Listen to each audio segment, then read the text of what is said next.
Ray, when you look at, well, this is a recurring issue, the Pat Freiermuth situation that Artie tried to explain, that Tomlin has explained horribly this season.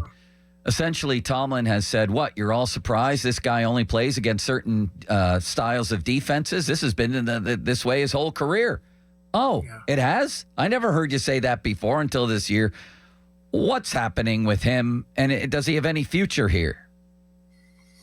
Yeah, I mean, that's going to be a question in a month or so. You're paying the guy $48 million, still a few years left on that contract, and you're not getting that return on your investment. So if there's a deal that can be made where you don't have to eat a lot of that contract and you can get a decent draft pick in return, then I think they will certainly examine that. And then the other part of the equation, Joe, is, Pat's a good teammate. He's a good player. Maybe it has to be that Tomlin or somebody else goes to Arthur Smith and says, listen, we have this guy. We know what he can do. He's done it in the past. You have to figure out a way to use him. So, it's funny to me when you would look at this roster before the season. I think we all agreed DK Metcalf and Pat Freiermuth, we all thought were their two best weapons. You still feel that way about DK, even though he's not producing. But now Pat Freiermuth is down on 7 or 8 on that list. Kenny Gainwell and Darnell Washington are bigger parts of the offense. They're out-snapping him. They're out-producing him. So, been a tough year for Pat. But, again, I don't see signs that they're going to start using him a lot. So he's going to have to make do with the snaps that he does get. I just don't understand how they see what happened in Cincinnati. And I know that, that's not realistic to see happen every single week, but they see what happened there, and the guy has not eclipsed 4 targets in a game since then, Ray. Yeah, I know. And it's almost like when you're struggling on offense, you would come to a point where you would sit down with your other coaches and say, okay, let's get our best players on the field all the time, and let's see if they could drag us out of this muck that we're in. But we continue to see, all these personnel packages, different guys running on and off the field. And there's no real rhythm to what they're doing on offense. He's just really, Arthur gets really caught up in these packages and, the extra tackle and, the backup running back being in there and Ben Skoranek being in there. It just seems like there's really no rhythm to what they're doing.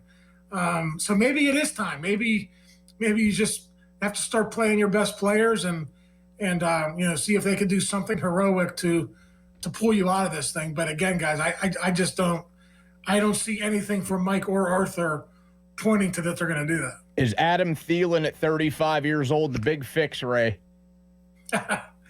He might play, Lonnie.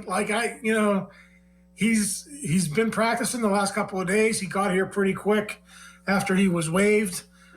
He's trying to learn the playbook, so I can see how they might have a little package for him, throw him in there, see what he could do. How often this year has the leading receiver on the Steelers had 4 catches for 35 yards? I mean, 5 catches for 42 yards. That's where we are with this offense. So Ray, they haven't completed a downfield pass in over a calendar month.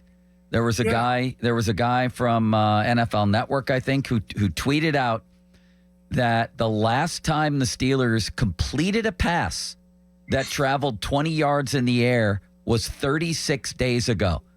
In 5 games, they have not done that. How many teams in history can say that? The one, the Freiermuth in Cincinnati, that should have won the game, went more than 20 yards, right? I think that was it. Yeah, it's a miracle, Donnie. It's so bad. They're the kings of the dump off. You dump it off to your running backs. I mean, God bless Kenneth Gainwell. That guy's one-handed catches, and God bless Darnell Washington. He can provide some highlights, but you got a number 1 receiver. I mean, they barely throw the ball to him on go patterns. Even everything to him is shorter. It's on the sidelines, and it's back shoulder stuff. They don't have any ability to stretch defenses down the field namely because they don't have guys who can go up and do it, and that's DK Metcalf included. That's just not in his skill set. And Calvin Austin is a fast guy, but he's 5'8". He's not going to go up and win those contested catches. So their personnel really isn't suited for that. But gosh, you got to try it once in a while, don't you?